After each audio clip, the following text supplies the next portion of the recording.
Welcome to the Chasing Thoughts podcast. Listen in as Mindy, Keith, and their guests take a deep dive into their own minds and souls to investigate the beauty of imperfection, challenge their beliefs, and embrace the richness of living a truly authentic life. Welcome to Chasing Thoughts.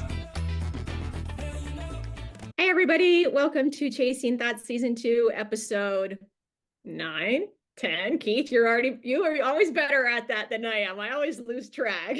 Yeah, I think it's 9. Okay, Episode 9, everybody. And today is Keith and I checking in with each other and talking about Mathew Britt and Food Force Abundance, which was our show last week. So this is us digesting that and digesting what we learned from Matt. But first, let's check in. I mentioned to you that I wanted to share like a growing thing, but how has your week been? What have you been nerding out on and doing? And The week's been good. It's been very strange. Like we were talking prior to, like where last week I just felt very insecure with everything. Like the questions of why am I doing this? Why do I think I'm worth doing this? Like all this stuff. And as I was telling you before, like there were so many people like just out of the blue were reaching out and with the same stuff. And this week, like I've been feeling a contentment in the work.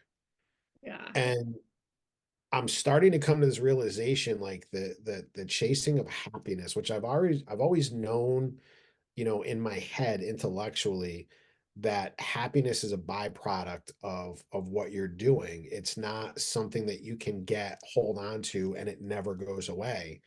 But feeling that contentment in just working without expectations of anything has been feeling so good, like this calm that has come over me this week.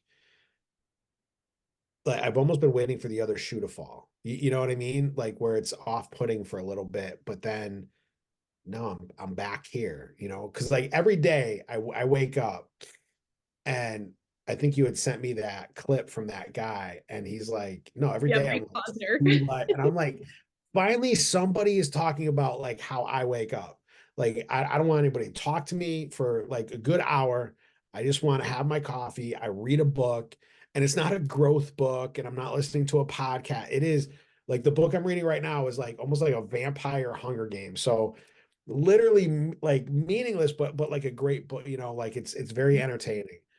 And then I always struggle with convincing myself to start the work because I know I'll get into that feeling. And I would fight with myself for hours, finally get into it when I only have like an hour left to do anything. And I'm like, I got to remember this tomorrow, but then tomorrow I do the same thing. So this week I've been more on target with getting up and then just moving. And I don't know, there's just such a sense of calm and peace that is just incredible, but it's foreign to me. So it's kind of like throwing me off a little bit too. Yeah.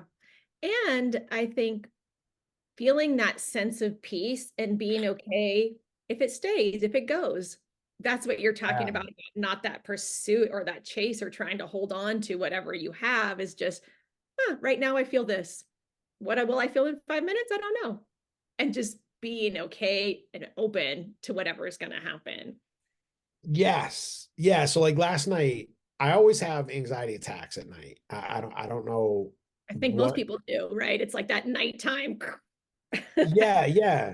And I've been reading a lot in Joe Dispenza's book, and he was talking about when we're in a mindset for so long and we're living in these specific emotions for so long, when we don't have them, our body is craving because those are chemicals, like taking opiates or something, like when you're done, your body's like, what the hell?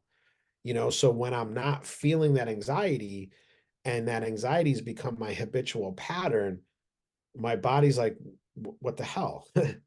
I want to feel. So then I start feeling this. It reminds me of what like Angela said, where she doesn't want to remember the date of her son's passing, but her body remembers. And I remember I was getting water last night.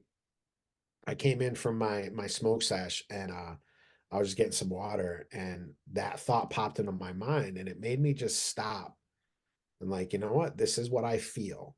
It's not good. It's not bad unless I choose it to be. It just is. Yeah. And it's okay. And gradually things just kind of relax and settle, Yeah. you know? I think I've always thought of like anxiety, depression, all these emotions we don't want to feel. Like in order to break them, you need like a sledgehammer and you just need to bash the things over the head. But it's more like like like our dog when she gets really wound up, like the trainer was like, if you just kind of pet her softly, slowly, she'll respond to your energy. So we'll do that, and then she just starts to calm down.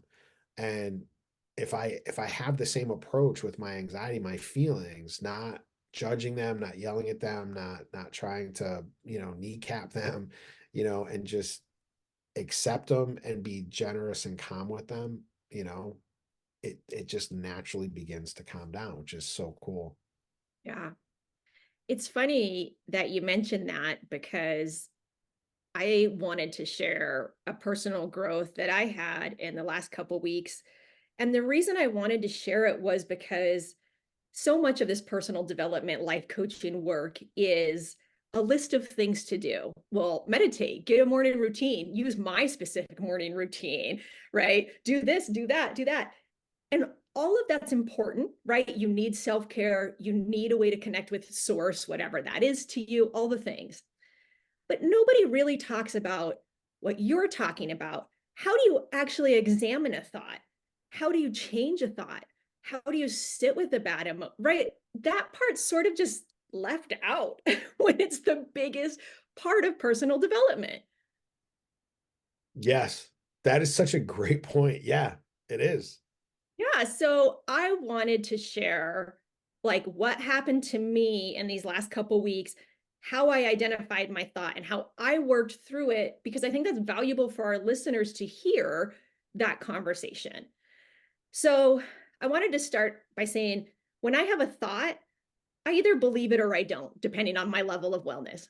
When I have a thought plus a strong emotion, that equals I need to pay attention to something, right? When those two things combine, then I get a little bit more curious about things, right? So I had this big luncheon I had to attend, and I saw a lot of people that I knew when I was an executive director, and I got into extreme burnout for a lot of years. And what burnout is self-betrayal. And so when you're really burnt out, you can't show up like the person that you are. So even though my conscious mind was like, why are you getting defensive? Like, why are you showing up that way? I couldn't help it, right? My reptile brain was under so much pressure, it was operating this. So going back to this luncheon, I'm ashamed. I'm embarrassed, right? Because of how these people knew me. And so, I go to the luncheon, I come home from the luncheon, and I feel terrible, so bad. And so that's my big red flag. Spend some time with this, Mindy, get curious. And so the next step that I take is there data to back this up, right? Because if there's data and people were like snide to me, or they were mean to me, or they avoided me, then that means, okay, I probably need to take some action in the world because I have real data to deal with here and have a conversation with someone. Or was there zero data and it was all a story in my head? Like that's the next level of investigation for me is this feeling coming from something real or something that's a story? In this case that I'm talking about, it was a totally made up story. Everybody was perfectly nice to me. And yet I spent all night crying because I thought everybody hated me. They were all laughing about me behind my back. This is the narrative in my head. And so when I come across a story in myself that's causing a lot of pain, there's two ways I can deal with it. I can either take all the pieces like a puzzle and reorganize them so that I have a new story to tell myself that makes me feel better. Or I can do some like deeper investigation to go like, what is this hooking to in me? Right? Like there's some deep wound or belief system I have that's making this so strong right now, this story.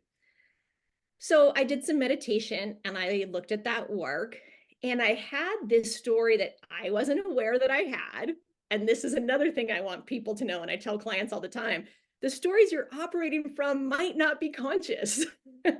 It's why it's so important to do the work.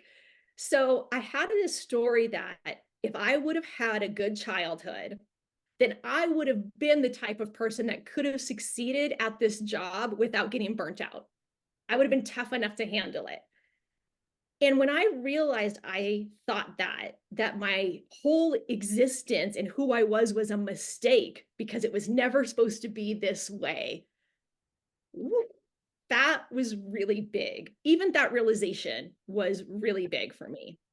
Huge. And oh yeah, I was like, I believe that about myself. Like, so then I talked to my husband about it, and I had always had this family story that I was the screw up of the family, right? And my sister was the one that did everything right.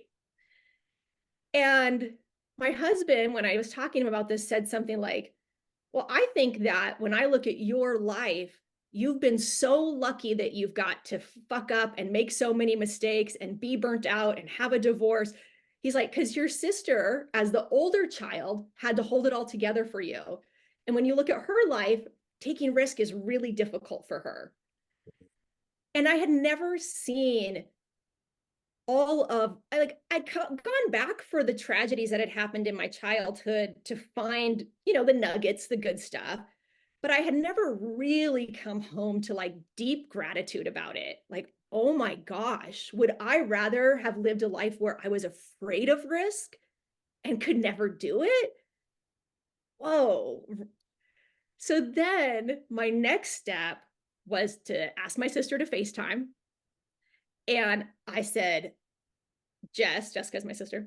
I'm like, first of all, I want to apologize to you, because when I tell my story about me being the messed up one and you being the okay one, I'm erasing any trauma or hurt that you experienced from our childhood. Mm. And second, I just want to thank you so much for always being there for me and being my older sister so that I could mess up and I could be a screw up. And she just started bawling, and it really touched her. And so I just wanted to share this whole process because I thought it was such a good example of how self-examination and then sharing that with another person can lead to just like exponential healing in our worlds. And that's like what I think this is all about, is trying to become, the best, purest version of ourselves and help the ones we love do the same thing. So I just wanted to share that with all of our listeners and with you, because it felt like a big aha and a huge shift in my life. And I think that's the work. That is such a wonderful freaking story, man. Yeah.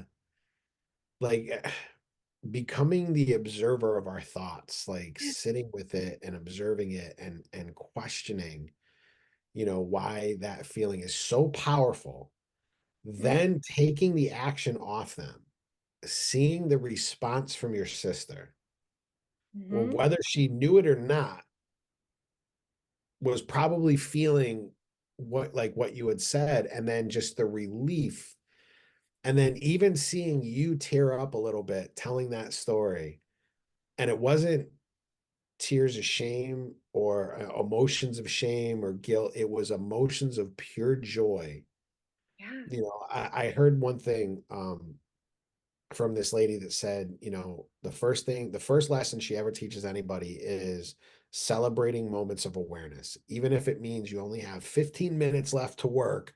If you become aware that you're procrastinating, celebrate that. And because what we do instead is we judge it. And then when that judgment comes in again, that feels bad, we want to hide from it.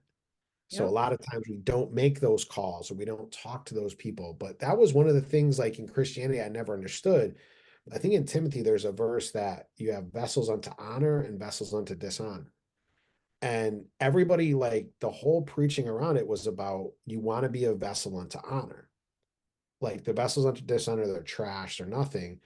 But as I was editing the last one, like I was talking about like the midden pits and like archaeology finding the trash, you know, how many pots, how many clay like pottery vessels have they found that are all broken, but give insights into the culture, like vessels like unto dishonor, cracked, broke, whatever. We can learn so much from Yes. that stuff, so neither of them are bad unless we say they're bad, Yeah. and that was like you just taking this thing and having that awareness of what it is and then taking action to like make it better, whether your sister needed it or not. That is so, and that is the work, like, because I think that gets lost, Mhm. but the work is not trying to hide from the feelings that we have, but from observing them, sitting with them, and dealing with them, and Yep. like thinking through them. Yep. And I will say that first, when I got home from that luncheon, what my brain was telling me is this feels really bad. You should have a drink and binge watch a show. Yes. Yeah, yeah, yeah. But if I would have chose that, I would still be plagued with this horrible feeling that everybody hates me. I just would have hid it for a couple hours. But when you do the work of sitting with it and investigating it, that's how you dispel these things, like you were talking about with your anxiety. When you just go, okay, come here, it's all right, anxiety. We're here, we're buds. Then all of a sudden it's Yeah. right. Yeah, because the first step is I had to ask my mind, is this a good or bad thing? I had to give meaning to the experience. And anxiety is our brain's way of trying to keep us safe. Yeah. So why am I going to get pissed off at that? And now if I believe that it's a disorder, Yes. I'll be like, oh, something's wrong, something's wrong. I should be feeling like this. And then of course it's completely out of my hands. Yep. But if I take that responsibility, like I can do something for this, see that my brain is trying to protect me from what? Sometimes I don't know, Mhm. but that's what it's trying to do. And then feel grateful that I have this powerful 3 pound lump of fat in my skull that is working so hard to keep me safe and to keep me feeling good that sometimes it works against me, like Right, that's glitches out a little bit. yeah, yeah, it's an amazing thing. There's Yeah. nothing bad there. Yeah. I had an interesting situation about awareness with a client where we've been working together for a couple weeks and our sessions went great. He'd take notes, we'd put homework assignments together. Then he would close his notebook and for 2 weeks not see me, not open it, not look at it. And this went on week after week after week. And so finally, I'm like, hey, we need to have a timeout and not talk about what you're working on, but talk about what's getting in the way of action. Like, Yeah, why don't you pick this? And that's work you need to do with awareness, like you're talking about, and find out, do you not really think this is important? Are you doing this for somebody, like for your wife or for your kids? Right? Like, are you scared? Is it some kind of executive dysfunction and you need better tools? But we need to find out what's happening. Otherwise, we're spinning our wheels here. So let's turn and gaze at this. This inaction, because my guess is that if it's showing up here, it's showing up in other areas of your life. yeah, that, And that's yeah, a big one for people in action, right? Turning something into yeah. action. Tough. And I get it. We live in a society where, I mean, what's our attention span down to, like 5 seconds or something, Yeah. like, so we live in a society where there's always stuff to do. And we've talked about this, like with those old magazines, like with the Bat Boy and Yep. stuff, but and seeing ads for games and people saying this is my go-to game when I'm in line at the supermarket. Like, do you need to play a game? Like, do you need that constant lights and colors and like, why can't you just sit? Why can't you just breathe and just experience what you're doing in the moment? Which can be hard to do, you know, like, because we have all of these things just bombarding our senses constantly. But that that's the work. And I think that's something that is definitely not understood. When I was going to therapy and stuff, like, that was not explained to me at all. Mm-mm. Yeah. So I'm really glad that you and I both know how to talk about it, that we don't have so much ego that we're ashamed to talk about it as life coaches. Because that's the other thing I really thought of after I had this big experience is how it's not a hierarchy, right? There's things that I know that people listening don't know, and I can Yeah. teach them. And there's things I don't know that I'm going to a coach for because they already know that. But nobody's better than anybody. We're all just know different things. And how valuable it is to remove the shame of, hey, I had this belief system that my life was a mistake that I didn't know. That doesn't make me less of a good coach. In fact, it probably makes me a better one because I'm still doing the work too, right? We're on the path together. Yeah. Yeah. And that's definitely, you don't see that in a lot of the social media from a lot of coaches. You know, it's like, I have everything together.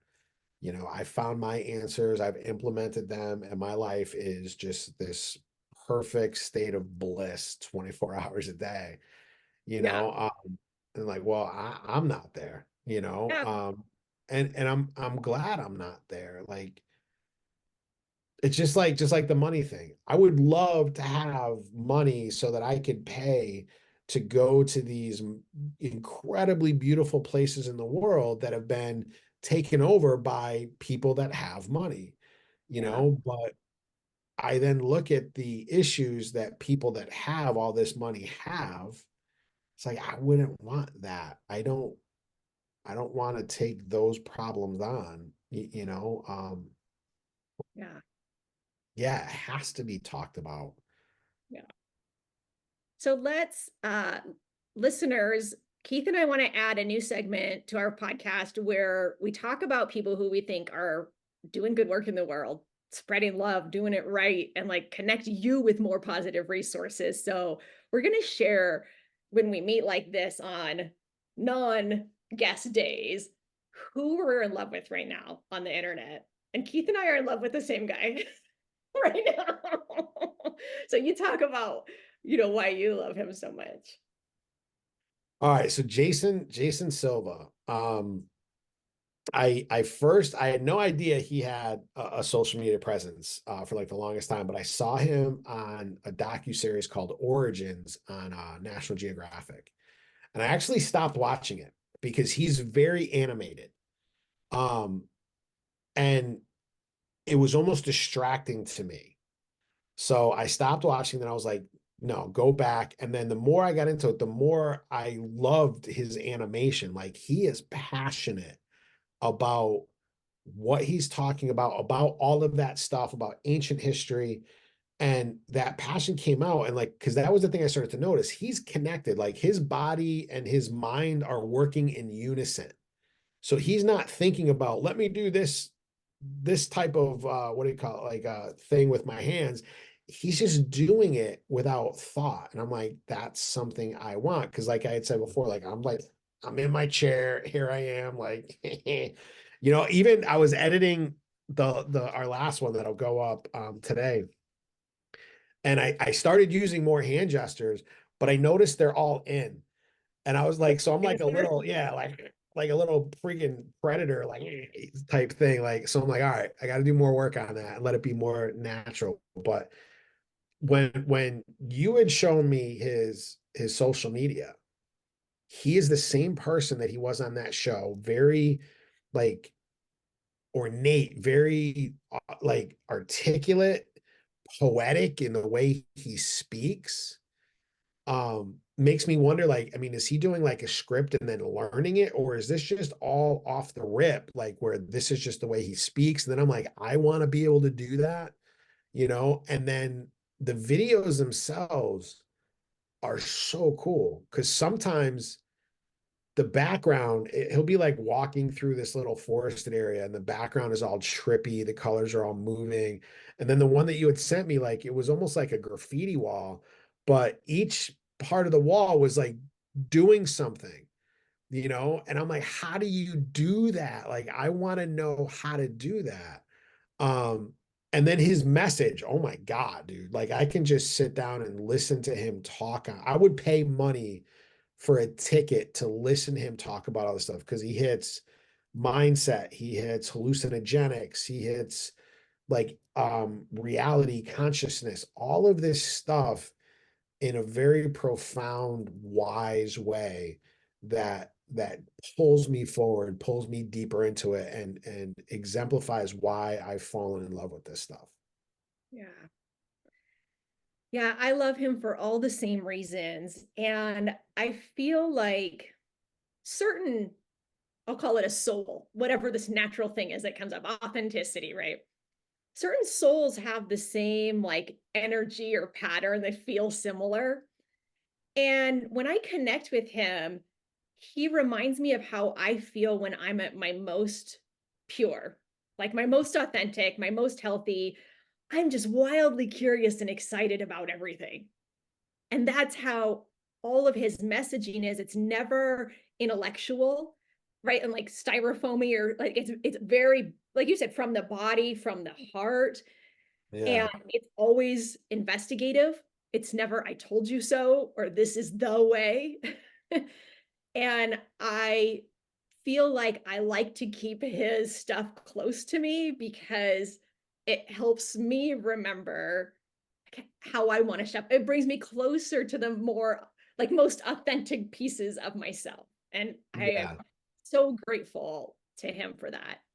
And he did a show called, I think it was called Brain Games. I don't know where you can Mm. find it right now. I'll research it and see if I can put it in the show notes. But it was really fun because it would um like say, hey, do you think this could happen? And then it would go, okay, pause the video, you try it at home. And you would like trick your own brain trying to do something. And then it go like, okay, on pause, let me explain to you why you can't do that or why your brain thinks it can touch that, but it can't. Like little funny brain experiments. That's cool. Yeah, and my guess is about his delivery is that he probably has some broadcast training since he's done real TV or actor training or something that helps with the delivery piece. But it really comes off beautifully. And that's a good segue actually to Mathew Britt, because Mathew Britt was on our show last week. Mathew was from Food Forest Abundance. We had a great conversation. But one of my biggest takeaways was just who he was, how he delivered the information Yeah. was very inviting, easy to understand, but also mind expanding. And it inspired me to speak more in that way, to Mm. learn from him so that I can present better. Yeah. Yeah, he had no fear about what he knew. There was Mhm. no question. There was no. I'm sure there's voices in his head, like, who are you? What? Because I think we all have those, but like they were in a back closet, shut away, and he was just sure of what he said, Yes. and that was something that I was like, yeah, I need to get more of that. Yeah. And he had given himself internal permission to be an expert. Yes. Oh yeah, yeah, And that's rare. I mean, you see a lot of social media, we're all consuming this, but when you connect with someone's energy, when they have given themselves permission to be the expert, it's totally different energy than the last 10 videos you watched, right? Like you can feel that power and it's beautiful. Whether you're right or not, or I agree with you or not, there is a weight to sort of that truth and owning your truth that translates. yeah, yeah, and it made me think just about like how much I've learned over the last 10, 15 years, but because those old belief systems I still give time and energy to, I'm unsure of what I'm saying. So I've noticed like on my posts, there's a lot of like, in fact, when we did the last one where it was just me and you, I noticed something where I would start a sentence, and I did this so many times.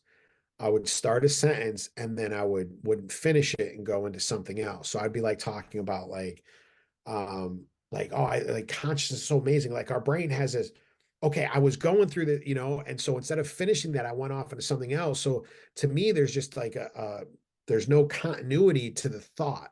Like whatever thought comes, that comes out, and that reactionary type of speaking, I imagine is also coming from the survival parts of my brain where we're doing stuff without thought, without intention, and it's muddling my message, and some of it is I get so excited that I got to slow myself down because I can keep going. But his message was just easy to follow.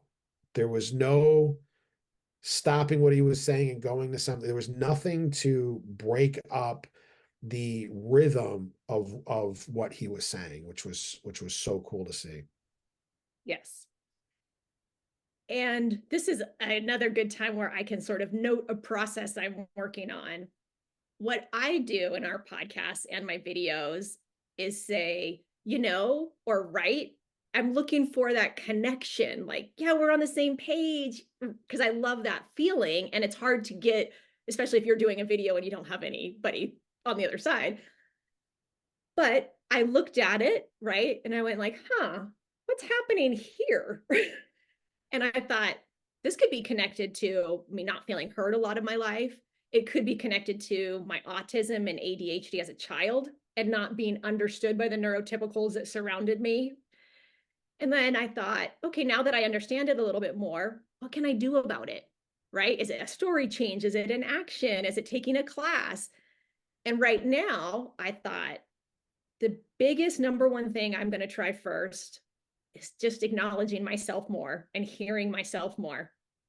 Because that's what I'm seeking, some kind of connection. You hear me, right? You hear me, right? I mean, as far as I know, when I don't feel something, that means I'm not giving it to myself. Now, Yes. I also might not be getting it in the world. I don't know, because right now I'm wearing a pair of glasses that says, I'm not heard. And until I start to hear myself, I can't even evaluate if people out here are hearing me or not. Yeah.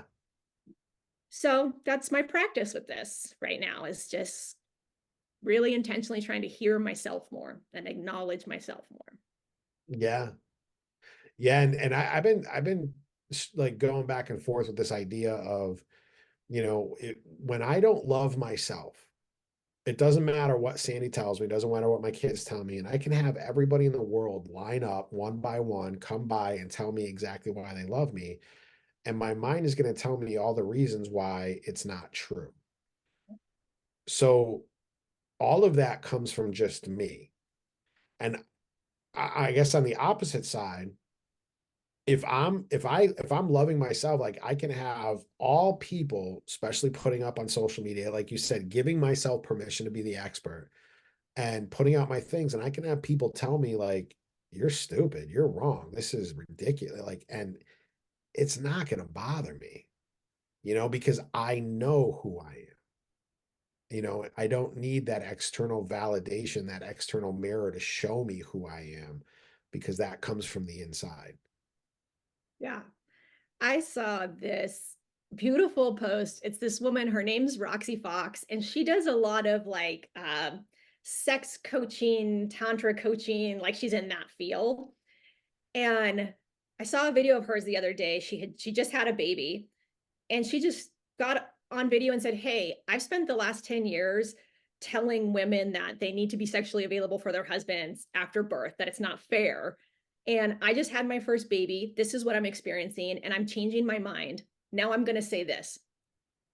And I just was blown away, because that's what we need to see more of. It's okay if you've been saying the same thing on your soapbox for 10 years and you learn something new, you go, oh, I have more information now.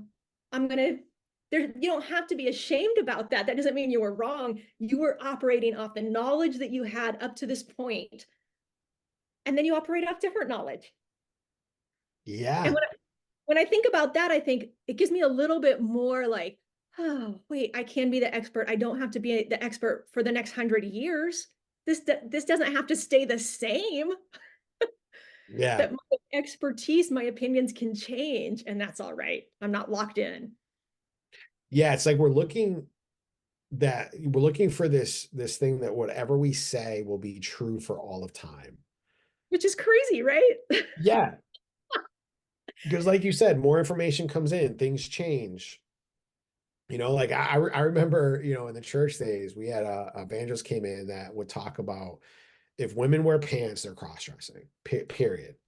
To the point where like the youth group would go on ski trips and the girls would wear snow pants and they would have to wear a dress over the snow pants. And it was so dumb. But then his kids, he was a big guy. And everybody in his family became very big at a very young age. And so his daughters basically got so big that it was hard to come by dresses that would fit them. So they would have to wear pants that had like sweatpant elastic material. And then that's okay. So then his preaching changed to where like women can wear that as long as there's an elastic waistband, because belts are for men. And if you're a woman wearing a belt, you're cross-dressing and God hates you. So but there's a when we seek, instead of I know all of my answers, when we come from a place where we're like, this is what I've seen, this is what I experienced, and this is what the data means to me in my life right now, things can change. And that change is exciting when you start to see something new. Yep. Because it's another puzzle piece that falls into place for our growth. And that's a beautiful thing. Yeah. This is one of the things that I think is really funny about cancel culture, and how they'll go back 15 years and say, you said this or did this. And you're like, well, yeah, it was 15 years ago. I hope people have changed. And I just watched Aziz Ansari has a new special on Netflix, and he had sexual allegations against him. And that's exactly what he said. He goes, yeah, people change. I'm sorry that I was that person and that I caused that discomfort. And also, like at that same time, I was taking scripts and like acting out things and doing things that would be completely unacceptable in today's world. Right. And so I've learned, not only do I not treat my dates this way, but I also don't take scripts that right promote these types of behaviors. This is called growing, everybody. And Yeah. we need to allow each other to grow, instead of saying you made this mistake 20 years ago and now you're this. Right. That's just it. Even like the whole thing with judging people from hundreds of years ago off the standards of today. Like I didn't realize during World War II, there was a huge movement in the United States. There was a huge hatred of Jewish people. I just watched a documentary from I think it's the Smithsonian, called Adolf Island. It's an island in Britain where the Germans had a concentration camp on British soil. Like I'd never heard that. And the woman that went in to investigate it, she had revolutionized the investigation into genocide, which I think, what a horrible thing to have to revolutionize. I'm glad she did it, but it's so sad that that had to be revolutionized. And she had worked in all these different camps. And so she went to this island, and the local government, they gave her like, yeah, you can search, you can excavate, you can do all this stuff. And then after a couple days, they're like, nope, you can't do that. And then you can only observe, but you can use your drones and your ground penetrating radar. Then they did that. And then the next day, the local government was like, nope, you can't do that. You can only look. And then they ended up having to leave because they said the next step is us getting arrested and all of the data we have confiscated and probably erased. And what they found was, so on this island, there was like 300 and something burials known. And what they found was that there are a lot of people that died on the island that there is no record of where they're buried or anything. And from eyewitnesses that lived through that, they said there is thousands of people in mass graves. And their data shows, she's like, all of these hits on the ground penetrating radar, that is what we see when there's mass graves.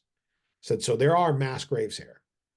And the local government is like, nope, nope, this is in the past. We're moving forward. We don't want this blight on our island, and her point, the forensic research, she was like, but what about the people that lost somebody? You know, and to me, I can't understand, why would they, finding those mass graves, bringing those people home to a place of, rest, why is that going to be a blight on their island, except for the fact that they're in their minds saying this would be bad for us. We don't want to be associated with this. Right. I don't like, it's such a, yeah.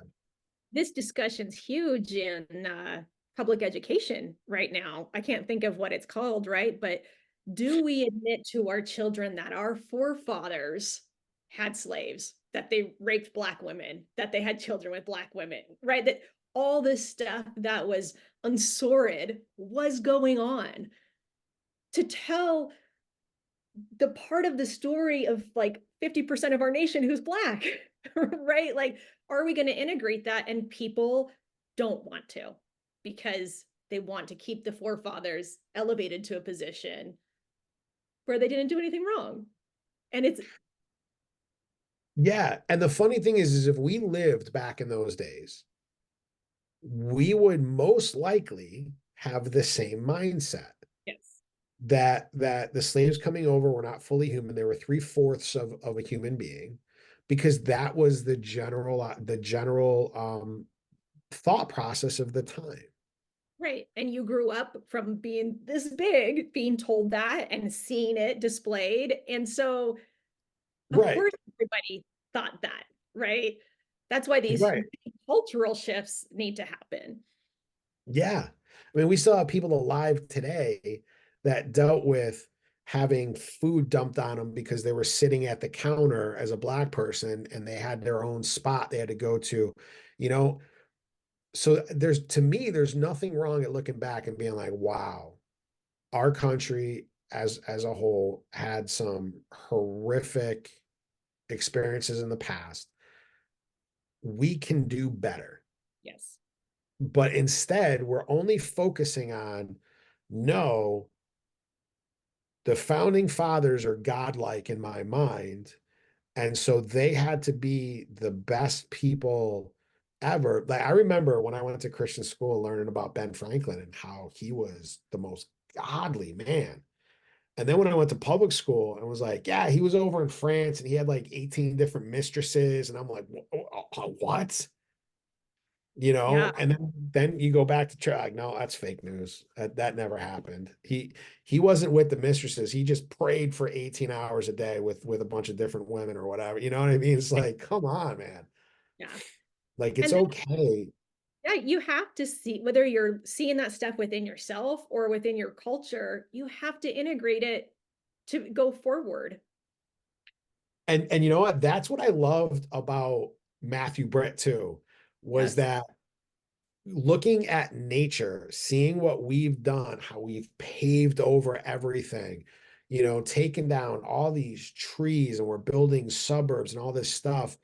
And his company is looking at, how do we live with nature, in harmony with nature, so that we can produce food for ourselves, it doesn't mean grocery stores are going to go away or anything, but we can produce some of it and we're eating better food.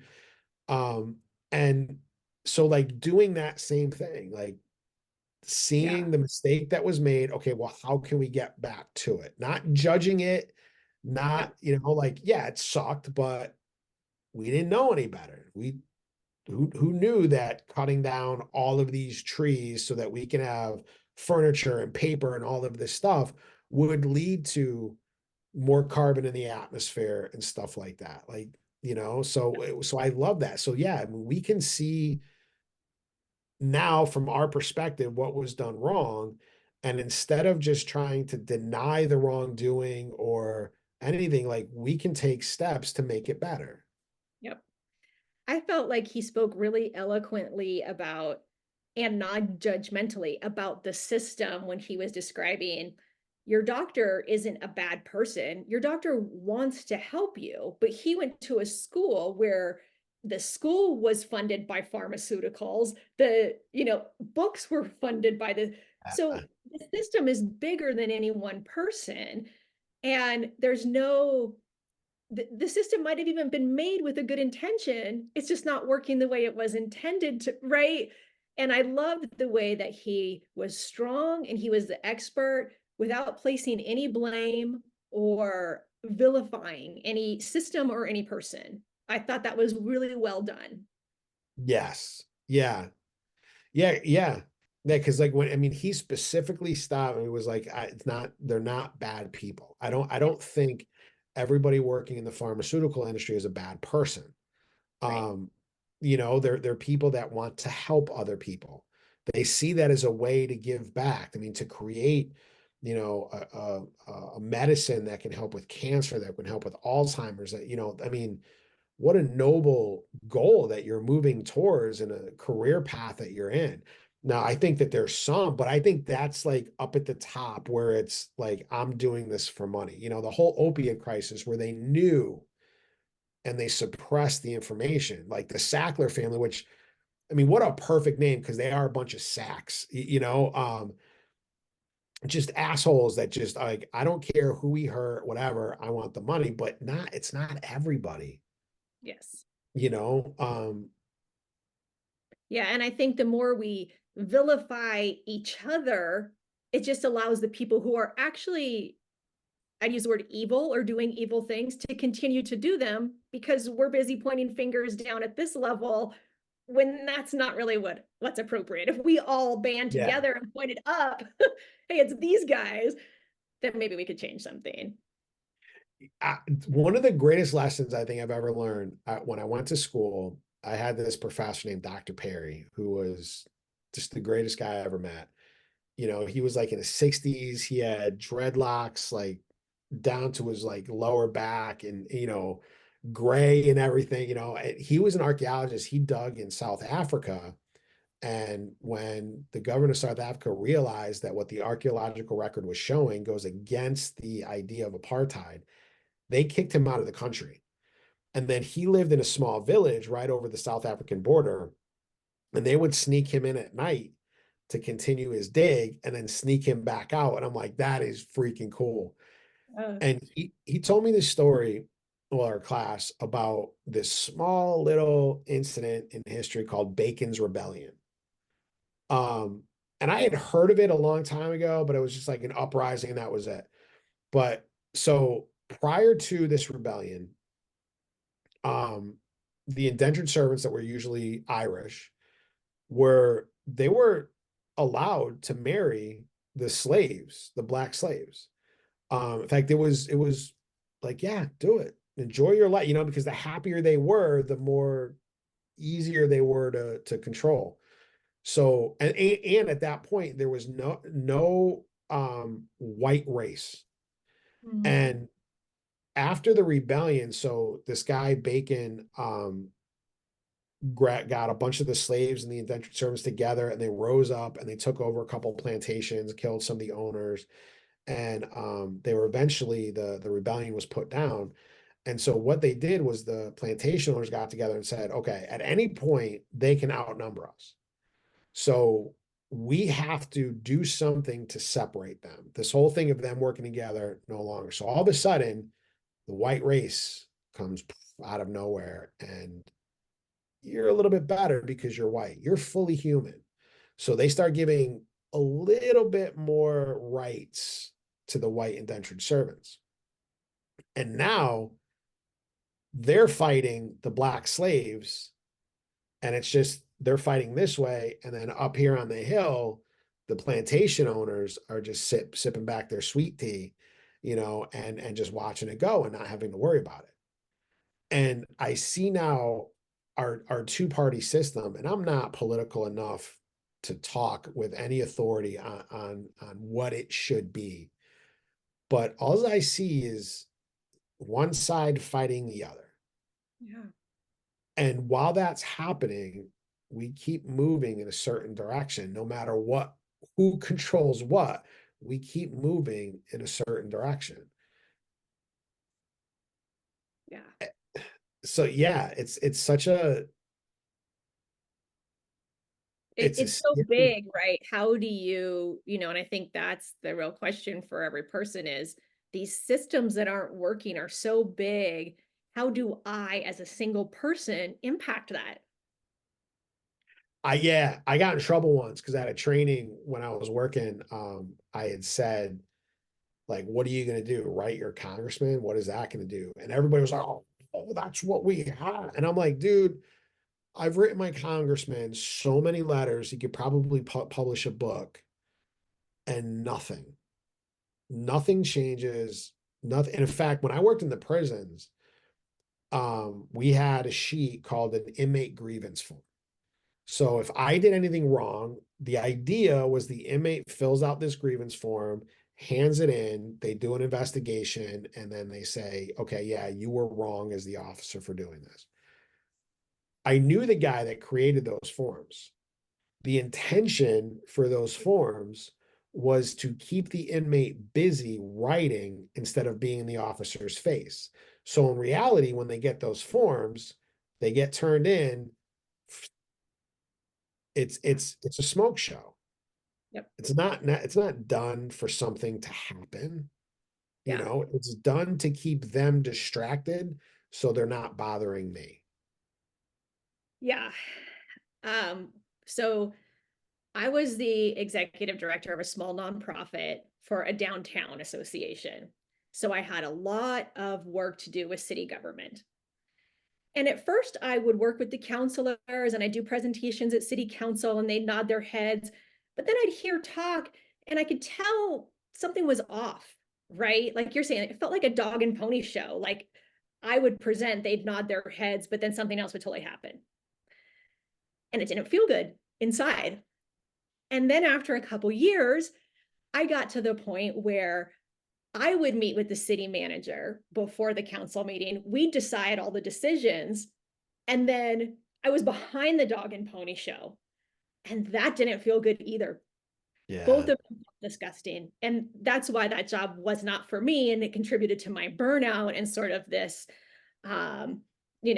self-betrayal that I've talked about healing from, was working in that environment because it's so tough. And when you talk about something at the presidential level, the individual matters, yes, but very little because they're part of this system that they can't operate any other way but to be a part of the system. Just like me, I have values of integrity and honesty, but in order to succeed at that job, I would have had to become a better liar, a better manipulator, and I couldn't do it.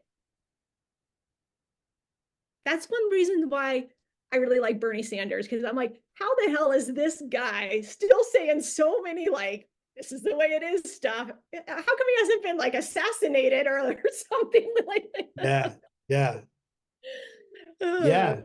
And that's such a beautiful example of that thing, because you would have had to change who you were. You would have had to change your morals, your principles, to become this person. And to me, like those morals and principles, those are like ingrained on, like the 10 Commandments, man, written on stone, and so they're not going anywhere. but you would have to actively choose to deny them every day. And at that point, you're misaligned with yourself and you can't be happy. Yes. And I think that there's a lot of people in this world that find themselves in that kind of position. Even if it's just, you work at an office and all the other people gossip and you feel like you have to gossip too in order to be part of their friend group, or you have to treat the boss a certain way, or you have to do this or that. And for me, I don't know how this is going to work out in my future, but after I had that big experience, I told my husband, I'm never doing that again. I don't care if we live in a trailer. Like, I'm not doing that. And I think slowly, one by one, if we become more conscious, more connected to source, right, all these things, that more and more of us will say, nope. And then things will have to change. Yeah. And there's a way to do it too, where there's not one single path. Mm-mm. Like we talked before, like I just I joined the army. I was kind of a nutbag, in my teenage years, joined the army, worked in the prisons. I'm not, the guys I worked with, like we had like 3 guys, and like if it was any other place that we worked, we would have been fired. The things that we said to each other, but we had just like, that's what we did. We just made fun of each other constantly. And I mean, there'd be times like I would come home, man. In fact, there was this one time we ended up calling it the wedge of death because like the other 3 guys sat in a certain way. So I only had one chair and I sat down and they started in on me. Oh my God. I went home. I was like, I just want to be loved, man, but like, and then the next day, I'm part of ripping apart some other guy and we got close. We were so fun. Like, but we wouldn't be able to do that anywhere else like today. Dude, that brought back so many memories. I forgot what I was talking about. But like I don't like certain things, you know what I mean? Like they just kind of grate, they get almost like fingers on a chalkboard. When someone talks about the inner child work, I get that. And when people got to do that, great. But when someone asks me, is it your inner child? I'm like, my inner child wants to punch you in the face. Like for some reason, like it just grates again. I don't align with that, but what I do align with is consciousness. That there's this universe in our brain that we are gods in, and taking things from physics and quantum mechanics and saying, look at this, like, look at the shit that works. Can we connect to this? Like I've been seeing a lot of videos on quantum entanglement, taking 2 particles and shooting them to the different sides of the universe. And if they're entangled, and then as soon as you do something to the one, the other immediately changes. And the speed of light should be this universal cosmic speed limit. So it should take 10,000 years for that signal to get across, but it happens immediately. What the hell is that? And I'm like, could it be a universal consciousness? Mm-hmm. Are we like, when we see those, do you ever see like the video of the protein that's bringing like like some type of neurotransmitter to something, and it's like this little stick figure that's walking across the axions and holding this thing, and I'm like, are we kind of like that for the universe? Or is that what we are? We call ourselves human beings, but we're really walking across the like the axions and the terminals of the universe, bringing things for it to experience, I you know, love that. all that stuff like that aligns with me, so not the, I don't want to say it's the soft side of it, even like safe spaces. Like, I don't know why. I'm just like, I even looked it up. Like, what does that mean? It's like, well, it's respecting somebody and allowing them to feel. I'm like, okay, don't be an asshole. Right. So a safe place is one person deciding, I'm not going to be an asshole and let somebody else be who they are. Like, isn't that what we should be doing? So the whole point is, if certain things don't align with you, like, there's other ways to think about these things that bring us to the same point. Yes. Yes. Which is again a beautiful thing, because it's all our own way. Yeah. Yeah. I'm curious about when I hear you talking about like chemistry and how everything works together. And I've been getting really curious about how is my diet impacting me, and how is my diet a form of self-love, and what's happening in this relationship between me and the food I feed myself. And that's why it was so great to have Matt on, because this is something I've been thinking about quite a bit. Is like, we're having the kids over Sunday morning, and I thought like, oh, we'll get some Poppin' Fresh cinnamon rolls. What's really happening? Is that loving to me? Is that loving to them? I don't know. I've been thinking about it in a deeper way. Yeah. And when Matt came on and talked about the energy in live foods, or the energy in a live forest, hey, I'm on board with that. I can feel that. I experience that. Well, what if I was only eating live foods? Would that energy go into my body? Or what if I didn't have chemicals on my food that were clashing with the chemicals inside of me? And it's just really got me curious about reaching my full potential, and how is food a part of that recipe? I this is a hard one for me because So I hard. learned, yeah, I learned so young that food equals joy, equals happiness. So if I'm feeling good, I'm like, all right, let's eat, let's go get a pizza or whatever. If I'm feeling bad, it's like, all right, let's eat, let's go get a pizza because I'm gonna feel better. So either way, I'm screwed. But after that thing, because he had said, talked about the life force, in an apple. So you go out to your yard, you pick an apple. That apple was alive up until the moment you picked it, and then you eat it. Yeah. And I was like, holy crap. And I'm like, I was talking to Sandy about it, and I was like, yeah, but you go to the grocery stores and you can pick an apple. I said, but when do you think those were picked? And she was like, could be months ago. And I'm like, months ago. Like, Months. bullshit, dude. Like, couple days they would go rotten. She goes, they put a wax over the apples to help preserve it for time. And I'm like, what? I didn't know that like on the fruits that we have that are like that, in order to preserve them so that they stay fresh until we buy them months later, there's this weird wax thing that's on there that we're eating. Mm-hmm. And like, then on top of that, the I mean, we are like worlds for other organisms, Yep. inside and out. Every part of our body is crawling with microorganisms, bacteria stuff. I mean, your gut, one of the first things I learned, that most of our serotonin is created from the gut.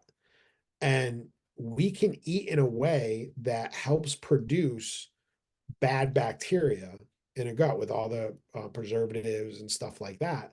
And when we go to more natural foods, so like when you go to the supermarket, you pick something up and there's 18 different ingredients in like this one little thing.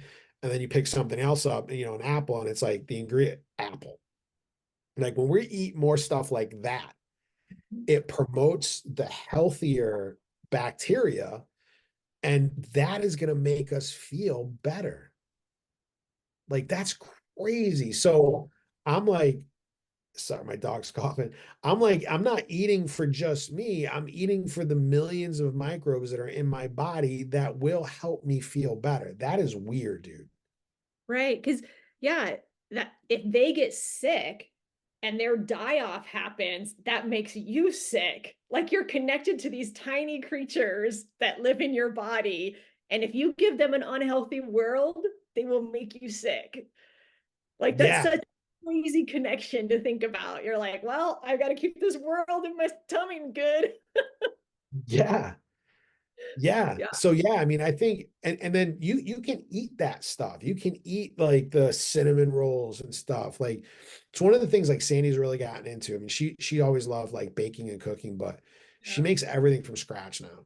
Like, I mean, like any cakes, family gathering cakes, whatever, it's all from scratch.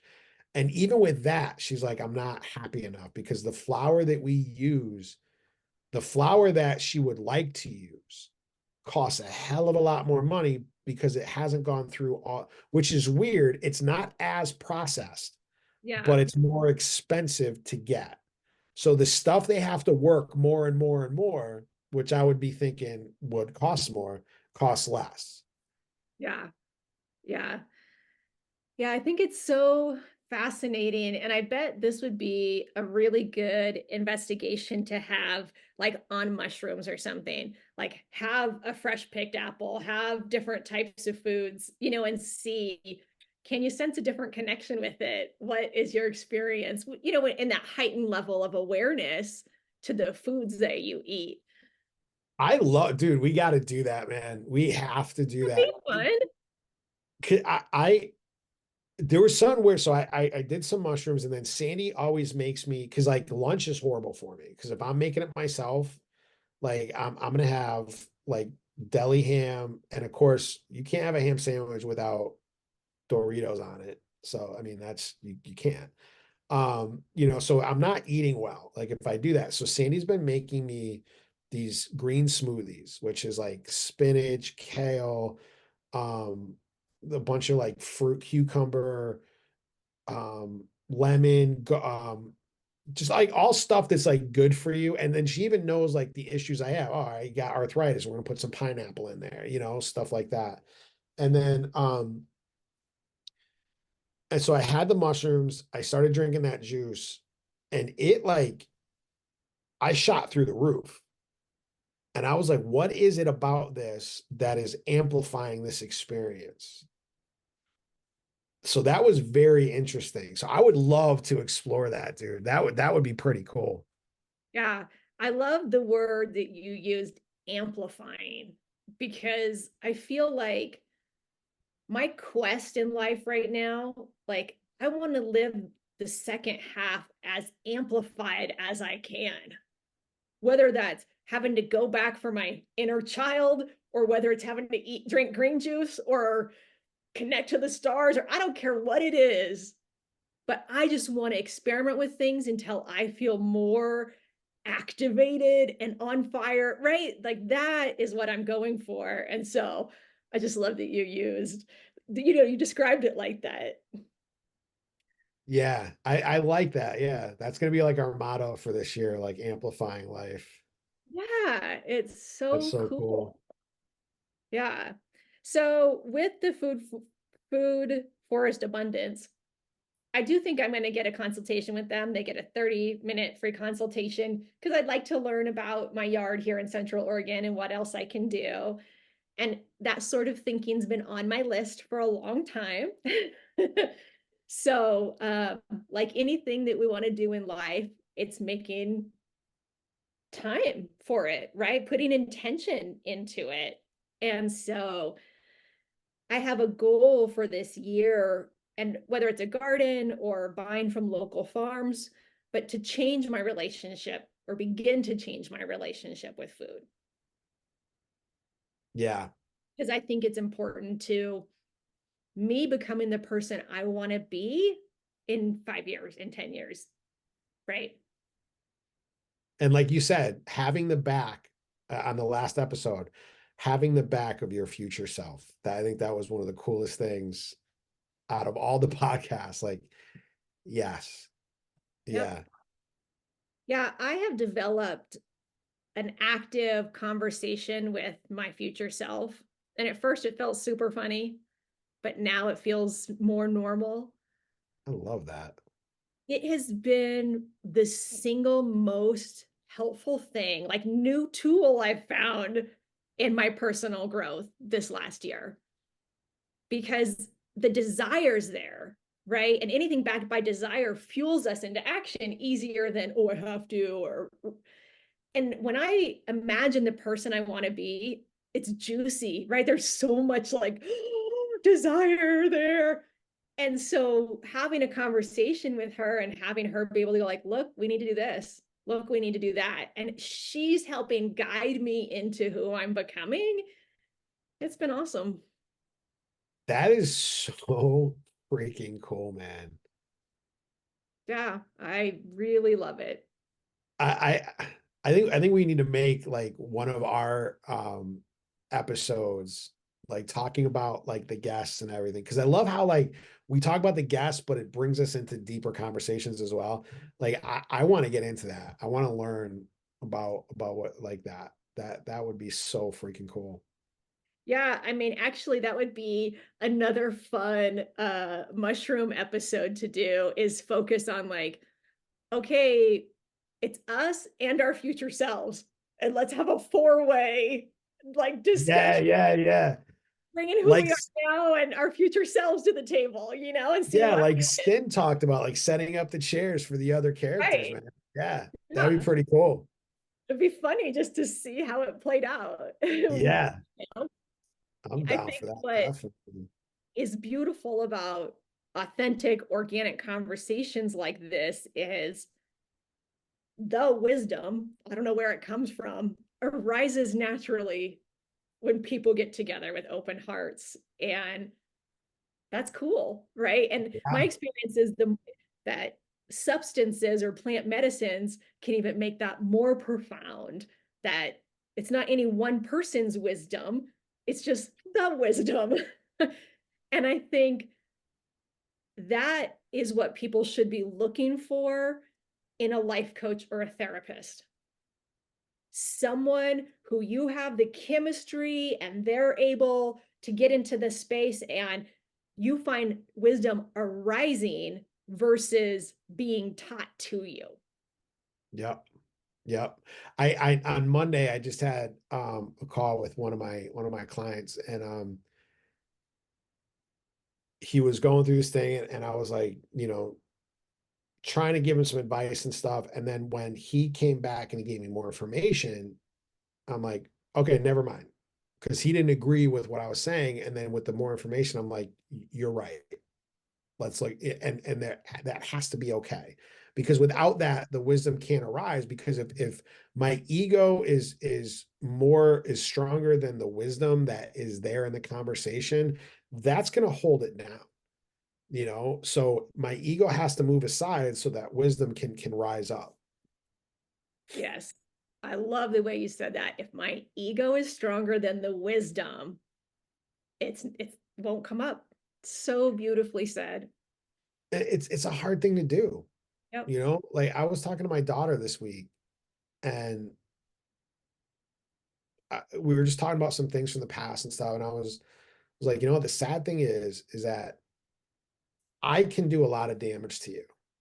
I can make it so that you grow up with belief systems that bring you depression, anxiety, less than, but I can't fix those for you. I could do it to you, but I can't fix it for you. Mm.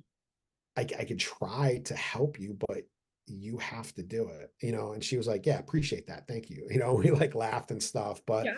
that's something that hit me, like that's the thing. But if I deny that anything that I did in the past was wrong, or if I had, well, it was PTSD and I didn't know what I was doing, so you can't blame me for that. Like, of course, I don't want to hear those things.